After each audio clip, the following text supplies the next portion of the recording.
Saya kemarin mengatakan bahwa satu elusan tangan seorang ibu tidak bisa digantikan oleh 1000 babysitter dari keluaran akademi yang paling hebat sekalipun. Alhamdulillah, kita pujikan syukur kehadirat Allah Subhanahu wa Ta'ala. Saya bersyukur sekali pada siang ini bisa mengikuti kegiatan yang sangat mulia dari ibu-ibu di sini, yaitu menghatamkan Al-Quran Karim. Dan saya juga kebebasan pahala. Kebebasan itu bahasa Jawa. Air itu yang lebar-lebar. Ibu yang dapat, saya kebebasan karena di belakang itu sedikit. Dan saya bersyukur ini bertemu dengan kaum ibu yang di dalam bahasa hadis disebut sebagai pintu surga. Ada hadis yang menyatakan al-jannatu tahta aqdamil ummahat. Surga itu ada di telapak kaki para ibu, dan orang Indonesia menyebut perempuan dari perempuan.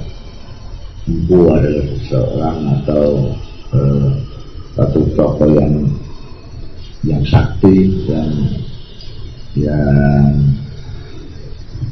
mempunyai ilmu yang tinggi, mempunyai manfaat yang besar dari perempuan. Di dalam Al-Quran dan sejarah Islam banyak contoh-contoh perempuan yang kita bisa melihat juga dalam kehidupan kita sehari-hari. Kita bisa menyontoh ataupun menghindari contoh-contoh yang ada dalam Quran maupun di dalam sejarah Islam. Yang di dalam Al-Quran itu ada perempuan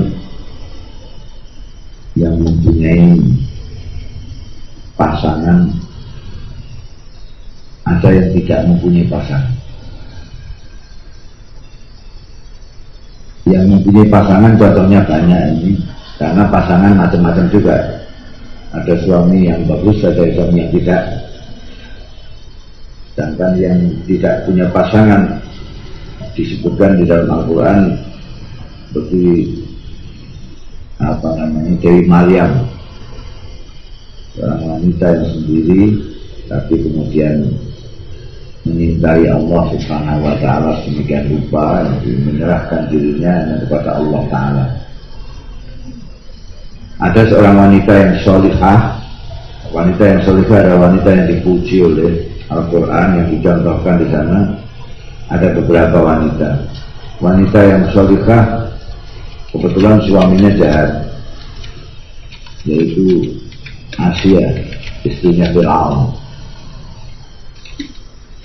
Tapi Asia adalah wanita di bawah suami yang jahat, tapi pandai, diplomat lah istilah sekarang mungkin ya, sehingga dia tidak mendapatkan perlakuan yang kasar dan lain sebagainya dari suaminya karena dia pandai. Sehingga ketika menyelamatkan Nabi Musa pun pada waktu itu Fir'aun menyetujui dengan terpaksa. Padahal pada waktu itu sudah ada aturan undang-undang kalau ada bayi laki-laki pada tahun itu harus dibunuh. Jadi berkat keahliannya Asia bisa selamatkan Nabi Musa yang akhirnya seperti yang kita ketahui sejarahnya. Ada lagi perempuan seperti Nabi Lut, istrinya Nabi Lut, suami yang sangat taat, sangat baik, Nabi, tapi istrinya jahat sekali, tidak membantu perjuangannya suami, tapi malah selalu menggoda. Jadi dia malah bersekongkol dengan orang-orang yang memusuhi Nabi Lut. Padahal ini suami istri itu ada macam manusia perempuan yang begitu saja. Jadi ada yang suaminya jahat, tapi istrinya bagus, solihah. Tapi ada juga yang suaminya saleh, tapi istrinya jahat, seperti Nabi Lut. Ada yang kedua-duanya jahat, lain na'udzubillah dari suaminya jahat, istrinya jahat, seperti yang baru ibu-ibu baca tadi. Tabbat yada Abi Lahab wa tab, Abu Lahab suaminya, wa imra'atuhu hammalatul hatab. Hammalatul hatab itu pembawa kayu bakar ke sana kemari. Hammalah itu pembawa, bukan membawa. Hatab itu kayu bakar. Ini mempunyai pengertian dua karena dia suka cari kayu bakar. Tapi ada pengertian yang lebih spesifik, yaitu istrinya Abu Lahab itu sebenarnya namanya Ummu Jamil, ibu yang indah. Tapi kelakuannya jelek, sehingga orang-orang tidak memanggil Ummu Jamil tapi Ummu Khabir, karena pekerjaannya membawa ke sana kemari kayu bakar. Artinya suka mengadu domba. Jadi datang ke sana bilang, kamu digosipin kemana, katanya kamu itu begini-begini. Nanti di sini begitu juga, sehingga ada permusuhan, terbakar semua, sini terbakar dan terbakar, karena dia yang kasih kayu bakar itu. Ini ada dua. Ada juga yang dalam kondisi sosial yang sangat kaya, tetapi sangat cukup. Kayak Asia dengan Firaun itu kan raja dan permaisuri sehingga kuat, tapi tidak mempengaruhi kebaikan daripada perempuan itu. Juga ada yang mahat,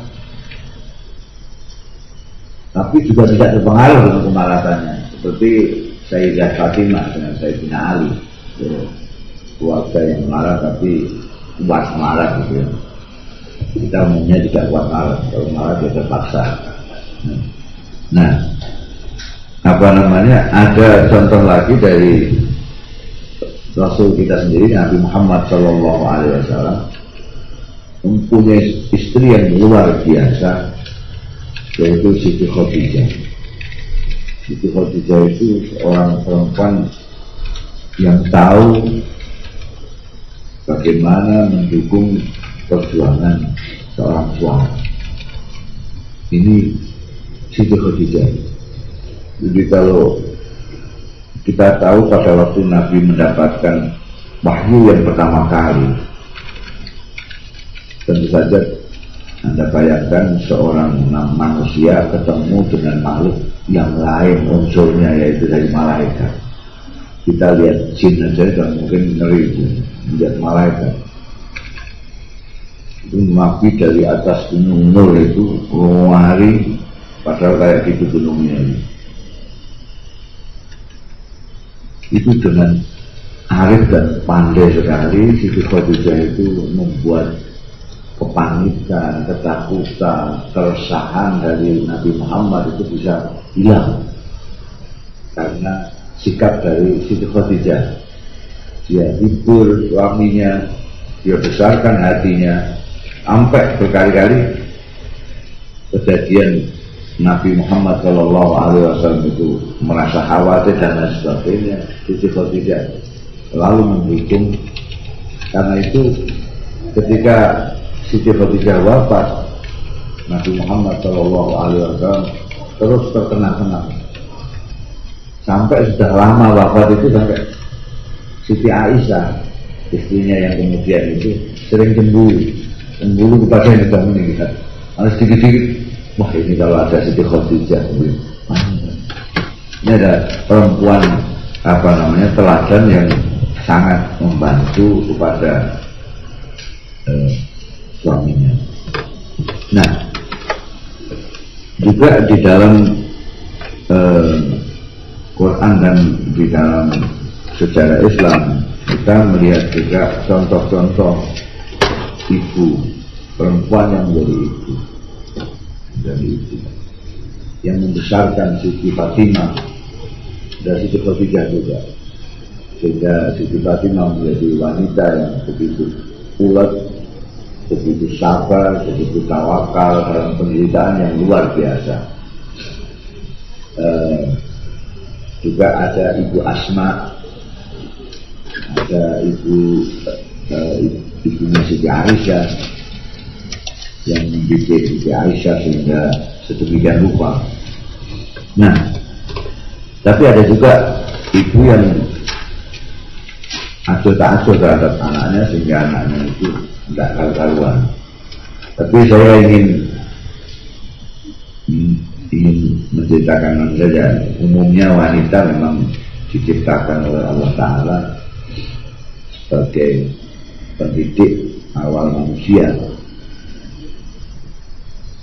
Islam itu sangat memuliakan wanita, sampai-sampai di dalam Al-Quran itu tidak ada surat Ar-Rijal, surat laki-laki tidak ada, tapi ada surat An-Nisa di surat keempat itu, surat tentang perempuan-perempuan. Saya selalu mengatakan di dalam zaman modern ini, di mana emansipasi itu merupakan tren yang didengung-dengungkan di mana-mana, ya banyak wanita itu yang menuntut supaya sama haknya dengan laki-laki, dan kalau laki-laki berkarir maka wanita juga berkarir, dan kadang-kadang tidak mau kalah dengan suaminya. Jadi suaminya karirnya gajinya sekian, dia ingin lebih daripada. Nah, saya setuju saja, tapi dengan catatan, karena bukti yang saya lihat, meskipun saya belum pernah survei, banyak keluarga itu menjadi masalah ketika kedua-dua kepala rumah tangga ini, bapak dan ibu, bekerja semua tanpa memberikan waktu sedikit pun kepada anaknya. Ada yang pintar, jadi dia tidak bertemu dengan anaknya tidak begitu banyak, tapi kualitas pertemuannya luar biasa bagus, sehingga tidak menjadi masalah. Tapi banyak yang ketemunya sudah sedikit, jadi kuantitas pertemuannya dengan anak sedikit, kualitasnya tidak ada. Nah, ini yang mengakibatkan anak lalu kemudian dididik atau oleh babu atau oleh TV. Ini lebih berbahaya lagi. Dan itu yang terjadi di negeri kita. Orang tua tinggal marah-marah saja sama yang anak muda, wah ini diganti moral anak muda segala macam. Tapi kalau kita mau meraba diri kita, ternyata ada kesalahan pada orang-orang tua, yaitu ketika kita ingin mengikuti egois kita sendiri, berkarir, suami istri berkarir, anak tidak diberi bagian. Saya kemarin mengatakan bahwa satu elusan tangan seorang ibu tidak bisa digantikan oleh 1000 babysitter dari keluaran akademi yang paling hebat sekalipun. Jadi ada fungsi ibu yang nomor satu, yaitu mencetak generasi masa depan. Ini tidak bisa diserahkan kepada bapak, tidak bisa. Tidak bisa. Saya nggak tahu juga sebabnya. Kenapa? Itu kemarin saya contohkan bahwa saya dengan istri saya itu lebih kalem saya. Jadi lebih sabaran saya, kalau ngomong lebih haluslah saya itu, terutama dengan anak itu. Tapi anak saya itu saya marahi dengan cara saya yang agak halus. Itu bahasa Jawanya gelo ya gitu di sini tidak grundel gitu loh. Lama lalu saya didiamin, kan tidak enak didiamin anak itu.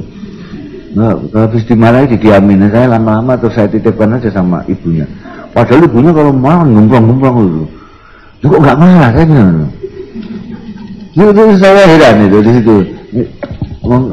Itu mungkin karena hubungan yang lama ya, sejak dia janin sampai dengan itu dengan ibu sedemikian rupa, sehingga kalau anak waktu masih kecil saya nangis itu, saya tiru istri saya itu biasanya didekap di sini. Ini anak saya gini kan tambah nangisnya kenceng sekali. Tapi kalau diginikan ibunya nggak terus diem gitu loh. Itu apa ada apa namanya hubungan kerinduan kepada denyut yang lama itu zaman janin, nggak tahu saya pokoknya. Sehingga sangat mudah sekali ibu itu mengarahkan. Kalau kita dari tanah liat, maka ibu ini untuk menjadikan tanah liat itu apakah menjadi kendi, apa menjadi apa namanya, menjadi apa saja lah, itu gerabah, itu seenaknya kalau ibu itu. Karena memang itu ada pertalian yang begitu erat antara ibu dengan anak. Kalau sampai ada anak kok marah sama ibu itu, saya mesti ada yang tidak beres. Tidak beres. Mesti ada yang tidak beres. Entah ibunya, entah anaknya. Pokoknya ada dua hal. Saya sebab itu tadi ada hal yang memang diciptakan oleh Tuhan sedemikian rupa sehingga ibu ini nanti akan sangat mudah untuk mencetak generasi muda dari tangannya. Karena itu Rasulullah ketika ditanya oleh sahabat, kemarin sudah saya katakan, siapa manusia yang paling harus saya hormati di dunia ini? Rasulullah menjawab, ibumu. Setelah ibu siapa? Ibumu. Setelah itu ibumu. Jadi 3 kali. Baru ayahmu. Jadi ibu itu kalau bahasa Jawa di tempat saya namanya malati. Bahasa Jawa itu malati. Jadi ada kekeramatan. Jadi tidak boleh dimain-mainin oleh seorang anak. Saya sudah mempunyai bukti beberapa orang kawan atau kenalan yang saya lihat yang dia ini tidak diridhoi oleh ibunya. Artinya ibunya tidak berkenan kepadanya. Dan itu sangat sulit hidupnya. Dagang jatuh tangan, bekerja ini jatuh. Sehingga saya sering dikeluhi banyak orang datang mengeluh, saya ini kok berdagang jatuh, mau buka ini jatuh, mau garap ini jatuh. Saya tanya, ibu masih enggak? Masih. Sekarang di mana? Ya tinggal sendirian kan. Duh, kenapa enggak tinggal sama saya? Nah, saya enggak cocok sama itu. Coba sampean datang ke ibu, minta ridho dari ibu, supaya ibu senang, tidak mempunyai ganjalan apapun dengan Anda. Ini harus. Kalau sampean kan datang ke saya minta advis saya gitu. Datang aja ke ibu, nangis di sana, minta maaf apa kalau ada kesalahan sampean, minta maaf. Ternyata ketika dia datang ke ibunya, dimarahi ibunya, dia diam aja, sudah pokoknya ibunya sampai ridho lah. Itu berubah hidupnya. Saya nggak tahu apakah ada di kitabnya apa enggak, tapi saya itu kitabnya kitab Titan ya, bahasa Jawa itu. Jadi ada beberapa orang itu saya lihat begitu. Ada yang sudah meninggal ibunya itu. Tapi ketika sampai dengan wafat, dia itu oleh ibunya tidak diridhoi. Ketika saya tanya, ibu bagaimana? Ibu meninggal, memang punya ganjalan apa dengan itu? Ya dulu saya itu sangat nakal sekali sama ibu saya, macam-macam gitu. Ya coba kalau habis sholat, kamu mintakan ampunan untuk ibu kamu. Saya ada entah 4-5 orang yang saya tandai itu, yang kehidupannya tidak karuranan, itu ternyata ada kaitannya dengan kesalahannya dengan ibu.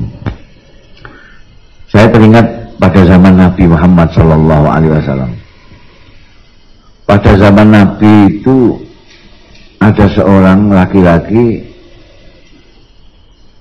yang sekarat tapi tidak mati-mati. Orang ngeri melihat, gitu, mendelik-mendelik, jadi seolah-olah sudah mau keluar, nggak jadi lagi. Matanya merah. Ini orang semua sudah kasihan karena sudah 1 hari tidak meninggal, 2 hari terus begitu, kayak kesakitan yang sangat tapi tidak meninggal. Lalu ada yang lapor kepada Nabi Muhammad SAW, ini Nabi ya, Nabi ini masih ada ibunya enggak ini? Masih. Nah, kenapa enggak nungguin di sini? Enggak mau. Coba bilang Rasulullah mengundangnya. Panggil Rasulullah datang.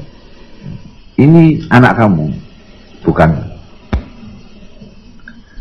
saya tidak punya anak. Jadi ini bukan anak, katanya kamu ibunya. Dia yang melahirkan saya, tapi dia bukan anak saya. Begitu saking jengkelnya itu, dia tidak diakui ini sebagai anaknya. Apa dia punya kesalahan yang besar? Sudah tidak kesalahan besar lagi. Pokoknya saya tidak mau dia. Jadi kamu merelakan dia begini terus ini tidak bisa begini nih. Kalau kamu tidak mau mengakui dia anaknya dan memaafkan kesalahannya, dia akan begini terus, akan kasihan. Ya biar aja gitu. Udah keras sekali, biar aja.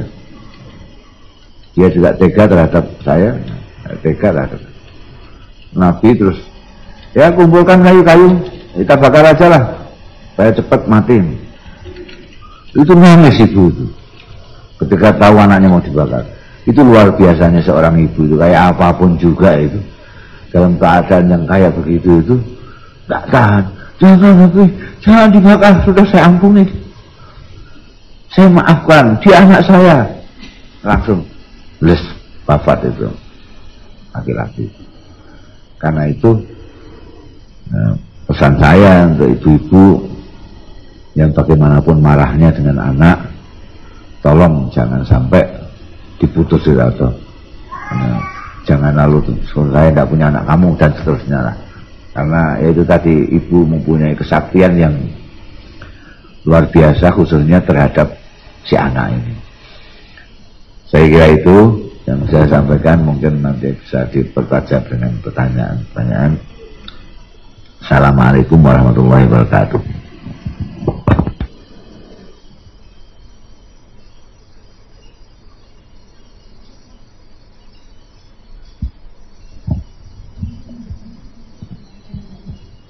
Mangga, mari siapa yang mau tanya.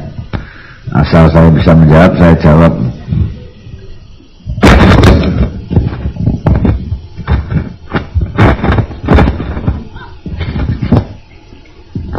Assalamualaikum warahmatullahi wabarakatuh. Pertanyaan kami ada 2, Pak Ustadz. Pertama, mengenai masalah dalam hubungan suami istri. Kedua, hubungan antara anak dan ibu, kebetulan anaknya wanita. Jadi pertama pertanyaannya, bagaimana dalam hak dan kewajiban antar suami terhadap istri apabila ada seorang istri dia merasakan tidak disakiti secara fisik, tapi ada misalnya etiket dalam suami istri, hati seorang istri itu merasa ada sedikit terlewatin. Nah, si istri merasa mengapa begini, misalnya bicara baik tapi misalnya ternyata dianggap sepi. Nah, itu sebaiknya bagaimana sikap seorang istri, dan istri tidak ada rasa benci atau tidak, hanya mencoba. Kalau begini, bagaimana rumah tangga yang ingin diredoin Allah? Nah, itu keinginan seorang istri, bukan ingin mencoba menundukkan suaminya dalam batas-batas yang tidak diajarkan agama. Kedua, sebagai seorang anak wanita, dia kewajiban dengan suami. Baik waktu ibunya masih hidup, itu semua sudah diusahakan semaksimal oleh anak wanita itu. Nah, namun setelah ibunya tidak ada kerinduan yang sangat dalam dari seorang anak tuh. Anak hanya mampu memberikan rasa rindunya terhadap ibunya melalui doa. Dan ada kalanya dia ingin mencoba lebih banyak lagi berbakti dengan orang tuanya, misalnya dari ayahnya. Ya, ingin memberikan yang lebih baik secara materi maupun apa. Tapi kalau seandainya ada hal-hal yang membuat suami dia mungkin kecewa atau bagaimana, apakah berdosa sikap seorang anak tadi, atau maupun dia sebagai seorang istri? Terima kasih Pak Ustaz. Jadi yang pertama hubungan antara suami dengan istri. Ini sebetulnya masing-masing suami dan istri itu mempunyai hak dan kewajiban yang berbeda, tapi sama. Jadi suami mempunyai hak dan kewajiban terhadap istri, istri juga mempunyai hak dan kewajiban pada. Tapi biasanya karena sejarah yang panjang, sejarah kemanusiaan yang panjang, yang biasanya yang terzalimi ini perempuan, laki-laki biasa terutama di kita kan, di kita itu soal ada istilahnya kalau di Jawa itu malah perempuan itu dianggap konco wingking. Konco wingking itu kawan belakang. Jadi di belakang tempatnya, tidak berjajar begini. Nah, tapi sekarang sudah zaman modern, tidak bisa laki-laki memperlakukan perempuan seenaknya sendiri. Nah, perempuan juga sudah mempunyai kemampuan, kecerdasan yang sama, sehingga cara yang paling baik menurut saya, suami istri harus terbuka, transparan antara mereka. Kalau zaman kuno itu istri mempunyai keinginan, itu hanya diem saja, menjagakan, mengandalkan, suaminya tahu sendiri. Tapi sekarang nggak begitu, suami sekarang pura-pura nggak tahu itu. Jadi harus terbuka. Jadi sejak awal harus terbuka, ingin apa begini. Jadi jangan, kadang-kadang kalau seorang perempuan itu mempunyai kekhususan yang diciptakan Tuhan, memang mempunyai perasaan yang lebih, sehingga suaminya tidak tersenyum saja, kadang-kadang dipikir sampai beberapa hari. Lain dengan laki-laki, perempuannya merengut apa-apa sudah cuek aja lah, biarin gitu. Tapi kalau perempuan itu dirasakan, kenapa suami saya begini? Karena itu cara memecahkannya adalah dengan cara terbuka. Jadi janjian bahwa kita jangan memendam sesuatu, kalau marah ya dikeluarkan, kalau gitu. Jadi kita betul-betul satu jiwa gitu, satu hati. Dan yang menarik itu semua kan ideal saja. Tapi kadang-kadang kita sudah terjadi tidak begitu. Padahal kita sudah kadang-kadang sejak remaja kita kadang-kadang tapi ketika menjadi ternyata ada keaslian masing-masing yang muncul, yang tidak cocok gitu. Dulunya mungkin ditutupi karena ketika ketemu kita selalu memang mempersolek diri masing-masing itu ya, sehingga tidak tahu. Setelah kumpul lama, tahu aslinya masing-masing. Itu kadang-kadang terus, lah ini seninya di situ, seni untuk mencocokkan yang tidak cocok, kekurangan ini ditambeli oleh ini, kekurangan ini ditambahkan ini. Itu yang menjadikan menariknya bersuami istri. Kadang-kadang ada yang sudah menahan-nahankan diri tapi nggak tahan juga gitu. Suaminya ini kok serba nggak enak semua gitu loh. Kalau gini marah, kurang asin marah, keasinan marah gitu. Itu kan kadang-kadang bisa jengkelin. Dulu kok udah begini sih ya waktu waktu pengantin baru kok nggak begini, sekarang kok begini. Nah itu ada hadis yang menarik, saya lupa redaksinya yang persis, tapi maknanya suami atau istri itu kalau menyabari pasangannya itu pahalanya besar sekali. Menyabari artinya ya seperti tadi, sebenarnya sebel tapi ditahan. Jadi suami yang mensabari istri atau istri yang mensabari suaminya itu pahalanya besar sekali. Jadi pahalanya besar sekali. Kan seperti memang kebanyakan pihak yang lemah itu di kita, terutama itu perempuan. Saya sering mengatakan kalau dalam acara perkawinan ini itu ceritanya si Sayyidina Umar. Sayyidina Umar itu khalifah yang kedua setelah Abu Bakar Siddiq, yang orangnya itu tegasnya luar biasa, sehingga digambarkan itu kalau beliau sedang cukur rambut kok sampai batuk, itu guntingnya bisa lepas karena ngeri, takut ada apa kok batuk. Kalau sahabat Umar jalan rame-rame kok berhenti, semua berhenti yang di belakang itu, ada apa sahabat Umar berhenti. Jadi terkenal bukan hanya tegas tapi dikenal galak ini, sampai setan pun kalau berpapasan tidak berani sama Umar ini. Jadi paling kalau ada Umar dari sini enggak jadi setan. Suatu ketika ini saya gambarkan dulu kayak apa Sayyidina Umar itu, orang ngeri semua dengan Sayyidina Umar, saking tegasnya, saking galaknya. Suatu ketika ada seorang suami yang jengkel sekali dengan istrinya, diomelin, nggak tahan dia sama istrinya, lalu lari ke tempatnya kepala negara yang waktu itu Sayyidina Umar bin Khattab, mau ngadu kepada kepala negara. Dulu kepala negara segala-galanya lah, tanya aja sana, minta ya di sana. Datang ke sahabat Umar, baru mau permisi, kedengaran dari dalam ini suara istrinya sahabat Umar sedang marahi sahabat Umar. Wah, mau mentang-mentang jadi kepala negara. Iya, itu dengar suaranya. Iya, salah deh, iya. Jangan jaya saja, nanti diulang. Iya deh, maaf saya.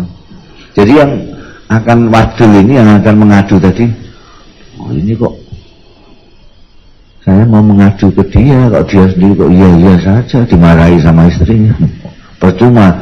Terus dia nggak jadi, sudah permisi nggak jadi, balik. Sahabat Umar keluar udah jauh, ini mas, kamu mau ke tempat saya ya? Iya tadinya, sekarang enggak. Loh, kenapa? Ya nggak jadilah pokoknya. Enggak, sahabat Umar, kamu terangkan dulu, baru boleh pergi kamu. Terangkan dulu.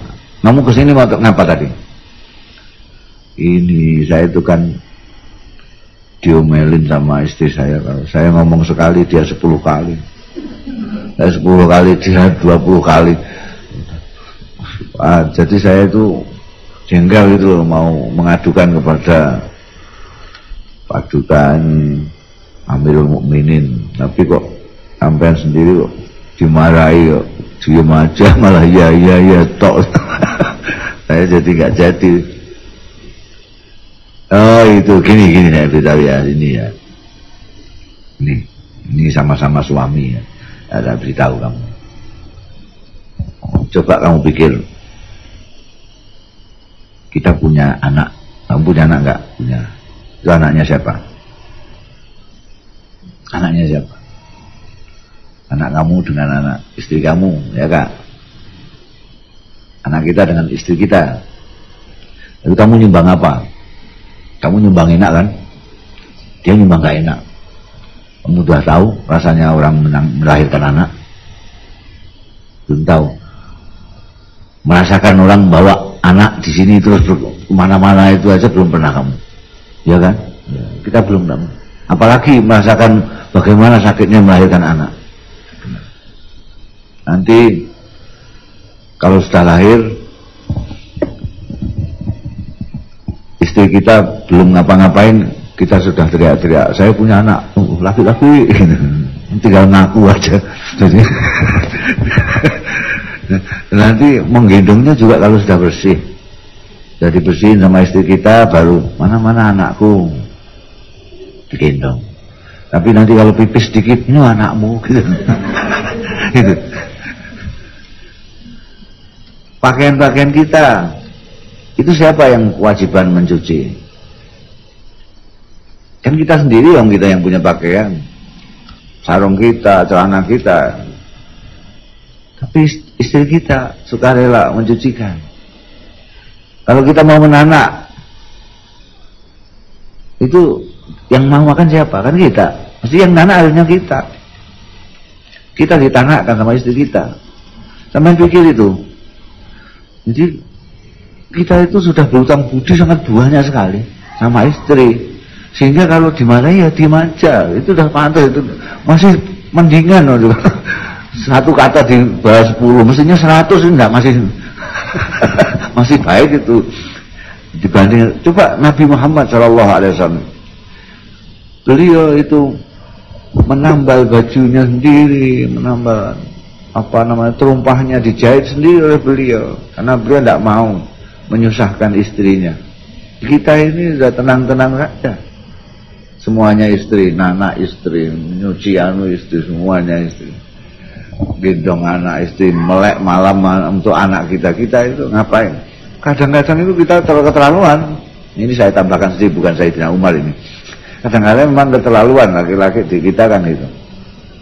Sudah gitu, ketika anaknya gede mau bakas, mau nikah gitu, kadang-kadang ibunya tidak boleh ikut bicara. Mau tidak ikut bicara, ini urusan laki-laki. Itu kadang-kadang ada yang begitu. Ini tidak mikir sama sekali. Nah, asal-usulnya anaknya dari mana dia nggak tahu. Jadi itu yang pertama ya, yang pertama. Yang kedua tadi hubungannya memang ini kadang-kadang menjadi masalah yang sangat biasa sekali. Ketika kita belum mempunyai pasangan, hubungan kita tidak ada masalah dengan ibu. Begitu kita punya pasangan, itu lalu ada masalah. Utamanya kalau ibu dengan anak laki-laki. Jadi ibu punya anak laki-laki, kemudian anak laki-lakinya direbut oleh perempuan lain. Itu gampangannya gitu. Jadi itu sebetulnya di situ. Jadi banyak sekali seorang ibu yang tidak cocok dengan menantunya perempuan. Itu banyak sekali. Wallahu a'lam bishawab, mungkin karena itu.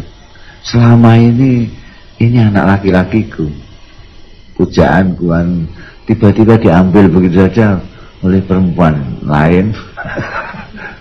Yang kelihatannya anakku kok lebih suka sama perempuan itu daripada aku gitu loh. Jadi kok lebih milih itu. Jadi ada rasa tidak enak itu.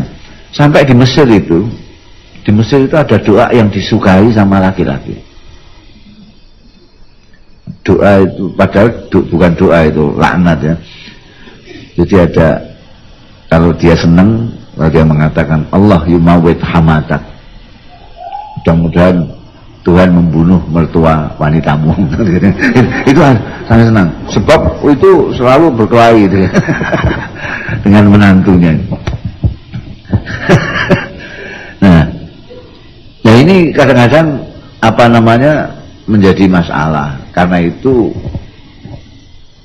perempuan terutama, karena yang biasa terjadi adalah perempuan dengan ibu mertuanya perempuan.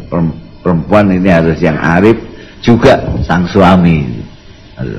Kita tidak boleh lalu justru malah mempertentangkan diri kita dengan ibunya si suami. Jadi kita harus ada kiat-kiat khusus. Jadi kalau kita mau mengirim sesuatu kepada mertua, kepada ibunya suami, itu harusnya kita sendiri. Jangan dikasihkan suami, ini kasihkan ibumu, jangan begitu. Tapi sebaliknya kalau kepada ibu kita, suami kita yang mengantarkan apa itu, kolak apa-apa itu, mas ini kasihkan. Sehingga pokoknya masing-masing harus menjaga, jangan sampai justru kita menjadi dilema. Kalau tidak dimakan suami mati, kalau dimakan ibu mati, kan dilema. Ini jangan sampai terjadi, karena apa namanya, memang sulit sekali. Dan biasanya suami itu terus jadi belain istri, belain pasangannya. Biasanya pasangan belain pasangannya daripada ibunya. Dan ini bahayanya tadi itu. Bahayanya tadi itu, kalau ibunya sampai tidak ridho.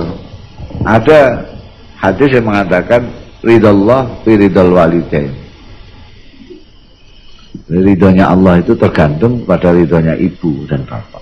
Jadi kalau ibu tidak ridho sama anak, Allah tidak ridho. Nah itu yang bahaya.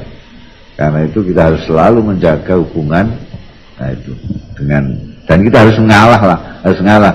Soalnya ibu biasanya tidak mengucapkan sebabnya apa kok dia kok tidak senang dengan menantunya, itu kadang-kadang tidak diberitahukan.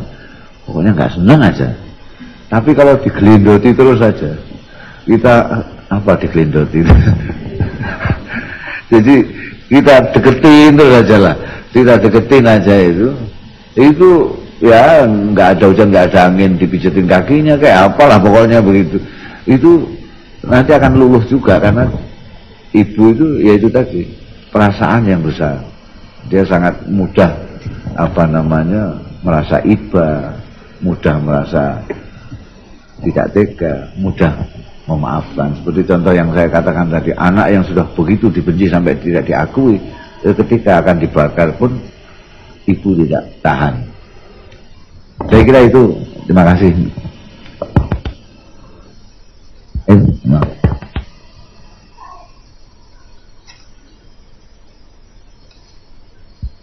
Assalamualaikum warahmatullahi wabarakatuh.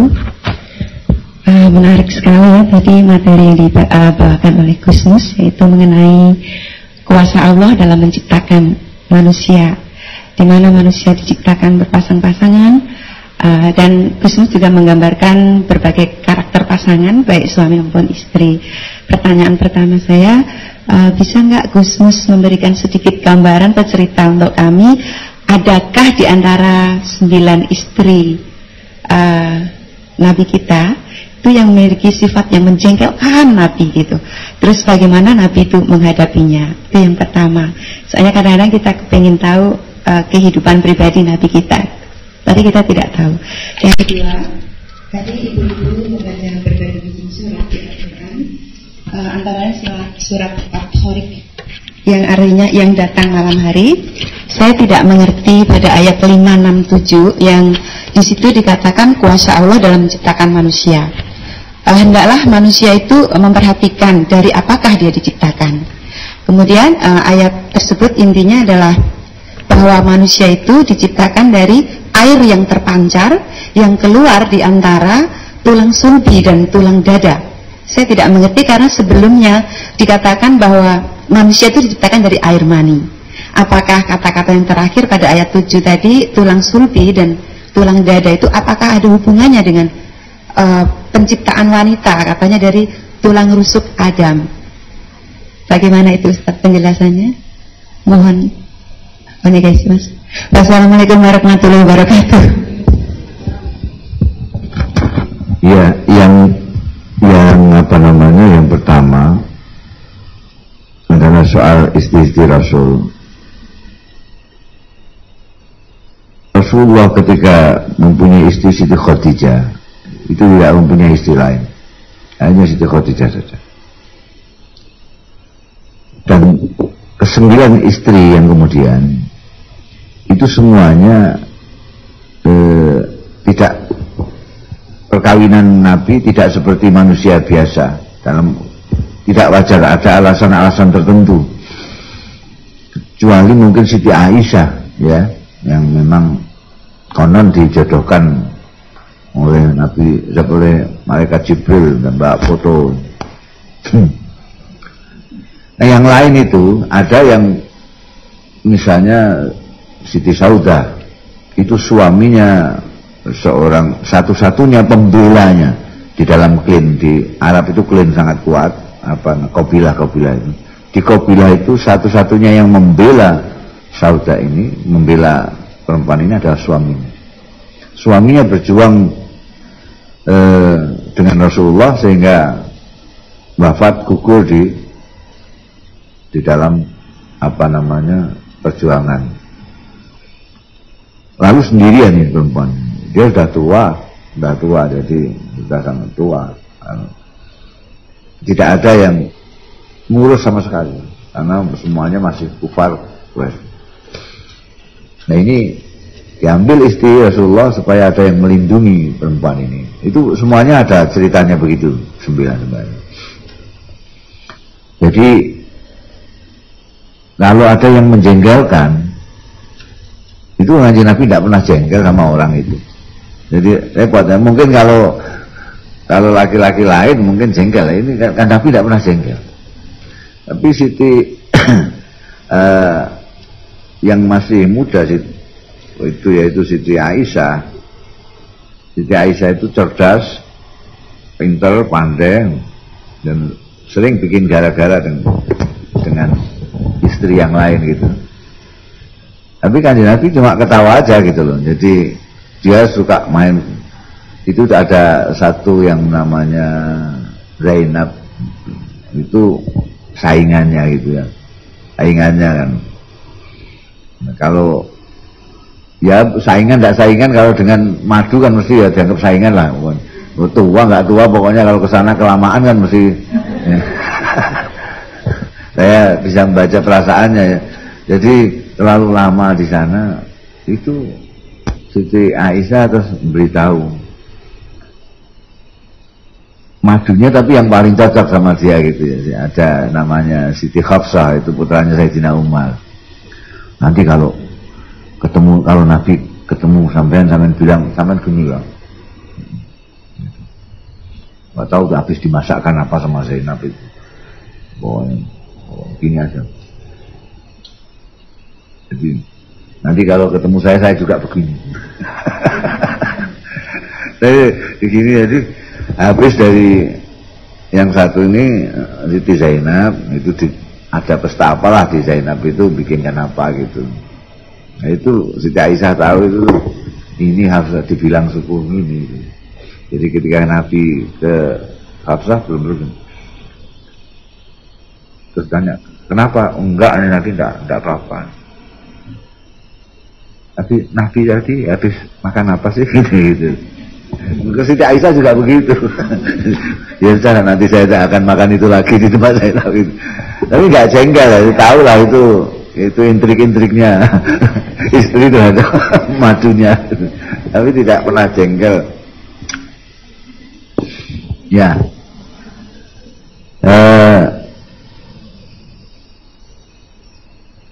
Di dalam surat At-Tariq, wasama'i wat-tariq wa ma'adraka mat-tariqun najmu saqib in kullu nafsin lamma 'alaiha hafiz falyanzuril insanu mimma khuliq, supaya melihat dari apa dia diciptakan. Khuliqa mimma in dafid yakhruju min baini sulbi wat tara'ib. Jadi itu ada penelitian, tapi saya tidak bisa menceritakan karena saya tidak ahlinya ya. Yang ahli kemana asal usulnya sperma dari mana dan sebagainya. Tapi yang kita ketahui selama ini bahwa sperma dan indung telur lah gara-garanya sehingga ada manusia itu, penyebab dari adanya manusia itu.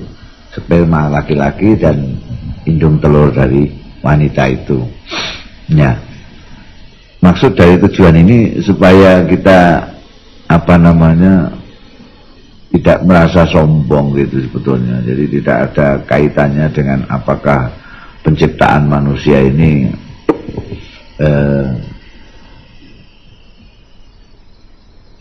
dari sperma itu yang penting, tapi yang penting adalah orang supaya melihat, karena sebetulnya adalah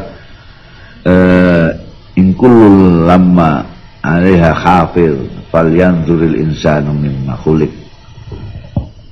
Jadi orang supaya melihat asal usulnya itu gimana. Kalau ada orang sombong itu sebetulnya kamu itu aslinya dari apa? Itu kan kalau dilihat dari itu mimma indafik yakhruju min baini sulbi wa tara'ib, itu kan ya boleh dikatakan empeh gitu, empeh. Kalau tidak justru hina sekali.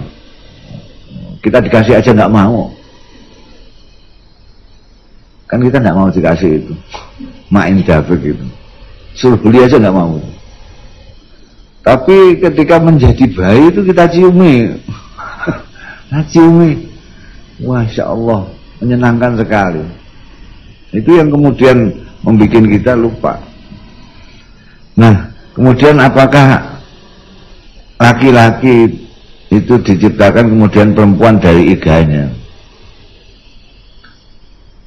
Saya kira Tuhan itu tidak memerlukan itu model legenda-legenda seperti itu ya. Apakah Tuhan itu sudah membuktikan bisa menciptakan tanpa bapak ibu juga bisa. Nabi Adam ini menciptakan tanpa bapak, tanpa ibu bisa, yaitu Siti Hawa. Bisa menciptakan tanpa ibu, tanpa ayah, yaitu Nabi Isa. Menciptakan pakai ayah dan ibu seperti kita. Jadi Nabi Adam tanpa ayah, tanpa ibu. Dia lahir tanpa ayah, tanpa ibu. Siti Hawa lahir tanpa ibu. Hanya ayah sajalah kalau memang Nabi Adam dianggap ayahnya. Nabi Isa lahir tanpa ayah, dan kita lahir dengan ayah dan ibu. Apa artinya?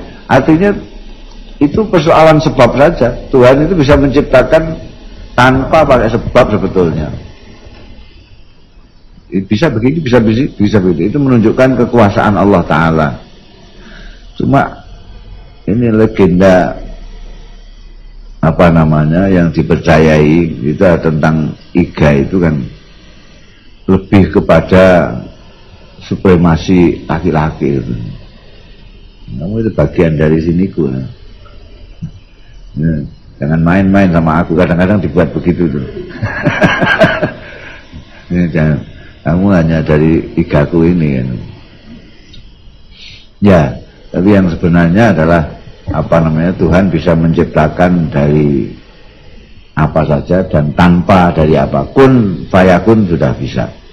Ya, dan inti daripada ayat itu tadi 45 dalam surat At-Tariq itu adalah untuk supaya kita ingat hari sebelum kita lahir. Terima kasih.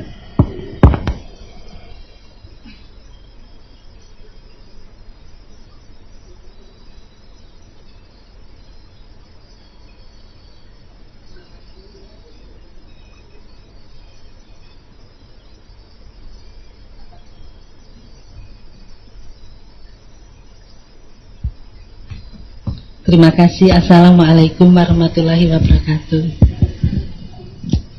Tadi kami sama-sama mendengarkan penjelasan Bapak Ustadz mengenai seorang ibu bawah malati. Tadi yang nanya juga, apa sih malati itu? Bisa kualat kalau berani atau kalau ibu tidak berkenan dan sebagainya. Nah sekarang saya bertanya yang lain sehubungan dengan kualat ini. Apakah kalau tadi ibu malatin anaknya, apakah betul suami itu malatin istrinya? karena tadi dikatakan oleh Ustadz juga bahwa dulunya bahwa seorang istri itu adalah konco wingking, atau juga menurut agama, menurut ajaran agama juga bahwa kalau tidak mendapat ridho dari suami pun seorang istri juga untuk melakukan sesuatu itu tidak baik. Sejauh mana Pak Ustadz bahwa seorang suami itu bisa malati terhadap istrinya? Terima kasih. Assalamualaikum warahmatullahi wabarakatuh. Ya, jadi suami itu memang malati terhadap istrinya, tapi istrinya juga malati terhadap suami. Nah, jadi kalau suami mengatakan jangan berani sama saya loh, nanti kamu kualat, kita juga bisa mengatakan gitu, kamu jangan berani sama saya, aku itu juga malati, nanti kamu kualat sama saya. Sebab memang bagaimana Rasulullah itu menekankan supaya suami istri hidupnya bagus, ideal, saling menyintai, saling menghormati. Rasulullah mengatakan kepada kita bahwa seandainya saya boleh menyuruh orang untuk menyembah orang, maka aku akan menyuruh wanita untuk menyembah suaminya. Itu untuk menunjukkan kayak apa seharusnya wanita terhadap suaminya. Tapi Rasulullah juga bersabda, ma akraman nisa illa karim, wa ma ahanahunna illa lain. Hanya orang yang menghormati istri wanita adalah orang yang terhormat. Hanya orang yang hina lah yang menghina, perempuan menghina. Jadi mestinya dalil-dalil sabda Nabi atau firman Allah itu pegangannya itu mestinya harus pas, jangan dibalik-balik. Kita kadang-kadang dibalik-balik. Jadi yang tadi itu, yang mesti itu pegangannya wanita, supaya wanita itu taat kepada suami, itu dipegang oleh suami. Yang ngapalin itu suami. Jadi sedikit-sedikit, kamu nggak pernah dengar itu. Kalau Nabi boleh menyuruh orang nyembah, kamu yang disuruh nyembah aku, gitu. Itu jadi dalil yang untuk dirinya itu tidak dipegang, tapi dalilnya orang dibawa. Seperti pejabat dengan rakyat dulu kan, pejabat sering mengatakan atiullah wa atiur rasul wa ulil amri, taatlah kalian kepada Allah, kepada Rasul, dan kepada pejabat, gitu. Itu juga dalil. Mestinya itu dalilnya rakyat supaya dia taat sama pemerintah. Jangan dibalik dibuat dalil gitu. Seperti dalil al-yadul ulya khairun minal yadis sufla. Itu dalilnya orang miskin, bukan dalilnya orang kaya. Kalau dipakai orang kaya, itu untuk dalil orang miskin supaya tidak minta dia, gitu. Jadi kalau dibilang bahwa laki-laki itu malati, kalau perempuan berani-berani dengan suaminya itu kualat. Sebaliknya, suami kalau berani-berani menyepelekan istri, dia kualat juga. Begitu. Jadi sama-sama kualat. Kenapa? Karena kebaikan masing-masing. Yang lebih malati adalah kebaikannya. Kebaikan itu yang menyebabkan malati itu. Karena itu ibu menjadi sangat malati terhadap anak, karena jasanya ibu tidak terhitung untuk anaknya, sangat tidak terhitung. Jadi malati dan tidak ini tergantung seberapa banyak kebaikannya. Kalau kebaikannya banyak istri, yang lebih malati istri. Yang lebih malati istrinya. Jangan berani-berani. Istri sudah berbuat apa saja. Seperti yang tadi saya ceritakan, saya tidak Umar yang kayak begitu, nggak berani sama istri. Yang kayak begitu dasarnya sahabat Umar. Siapa saja sampai setan takut sama beliau, tapi beliau takut sama istri. Karena dia tahu jasa-jasa istrinya. Dia bisa menghitung sampai yang detail ini. Kadang-kadang suami nggak menghitung itu, nggak ngitung sama sekali. Dikiranya dia saja yang tukang ngasih duit gitu, bangsa begitulah. Tidak melihat apa yang sudah dilakukan oleh sang istri.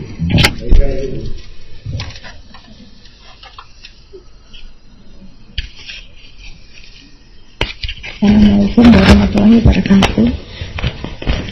Tadi Bapak membahas tentang Anissa. Jadi saya ini Bapak menceritakan tentang bahwa kita sebagai anak harus berbakti kepada orang tua. Tapi saya juga ada baca di majalah Pak, seperti Kartini yang Mama Papa itu juga ada juga ibu yang tidak baik dengan anaknya, seperti dia menjual anaknya atau dia tidak memperhatikan anaknya. Itu bagaimana? Iya. Terima kasih. Assalamualaikum warahmatullahi wabarakatuh. Ya, sekarang ada pertanyaan, sekarang kita disuruh berbakti, suruh berbaik hati dengan ibu, tapi kadang-kadang kalau ibunya jahat gimana gitu. Dan itu memang terjadi, banyak ibu yang sedang jahat kepada anaknya. Nah, ini kadang-kadang kita memang berbuat baik itu kita gantungkan dengan orang, mestinya tidak begitu. Jadi Allah berfirman, wa ahsin kama ahsanallahu ilaik. Berbuat baiklah kamu kepada manusia sebagaimana Allah berbuat baik kepadamu. Jadi itu redaksinya. Berbuat baiklah kamu kepada manusia sebagaimana Allah berbuat baik kepadamu. Bukan berbuat baiklah kepada manusia sebagaimana manusia berbuat baik kepadamu, tidak. Tapi berbuat baiklah kamu kepada manusia sebagaimana Allah berbuat baik kepadamu. Selama Allah berbuat baik kepada kita, kita baik dengan manusia. Jadi kita berbaik dengan manusia tidak menunggu imbalan dari manusia. Jadi saya akan berbuat baik dengan Anda kalau Anda baik sama saya. Tidak begitu.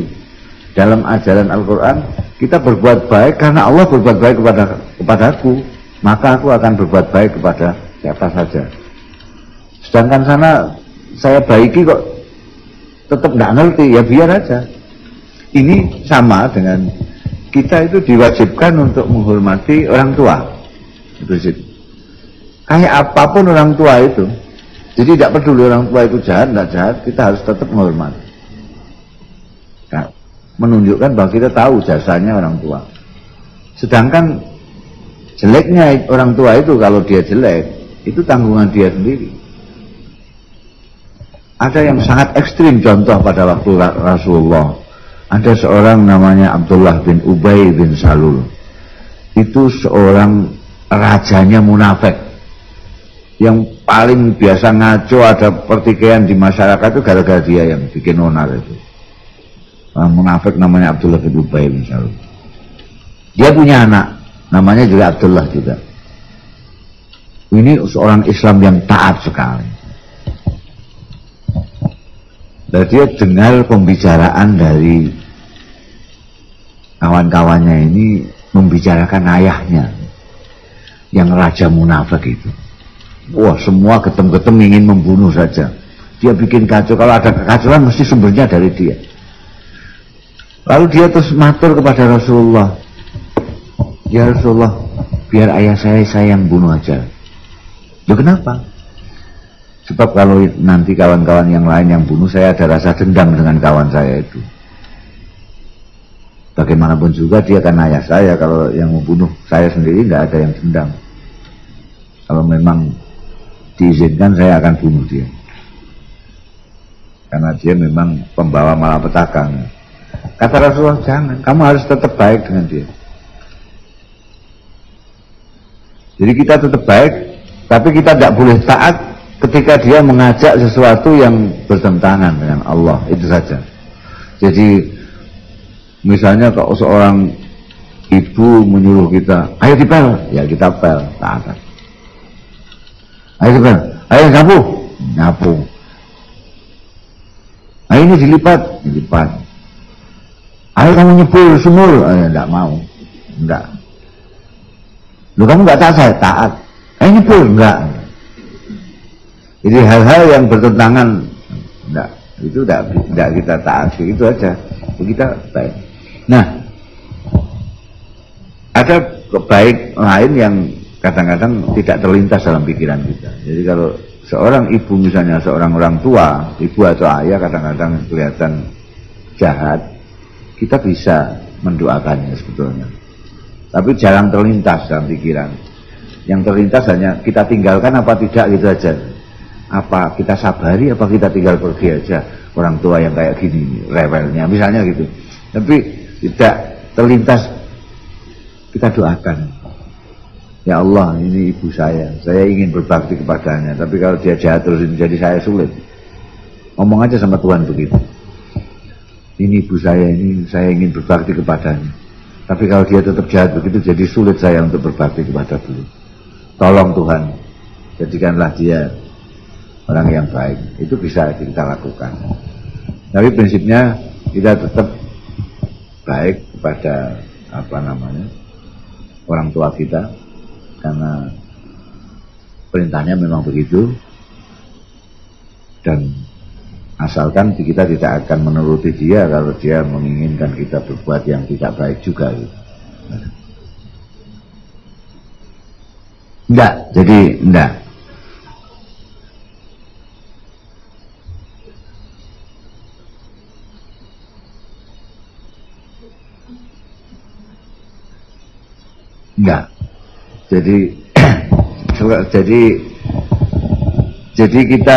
kita taat itu malati atau apa itu tadi, itu lain lagi ya, lain lagi. Jadi seperti saya katakan tadi, tuah atau malati dalam bahasa Jawanya seorang ibu itu karena dia mempunyai kebaikan-kebaikan yang luar biasa terhadap anak.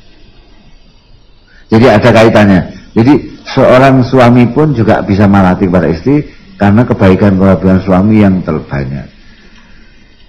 Istri juga bisa malati kepada suami kalau istri itu memang punya kebaikan-kebaikan yang luar biasa terhadap suami. Nah, kalau seorang ibu justru tidak mempunyai kebaikan apa-apa kepada anaknya, jadi ada asalnya, malah justru mungkin anaknya ini yang bisa malati kepada ibunya gitu. Kalau ibunya yang menyabari, ibunya yang berbuat baik kepada.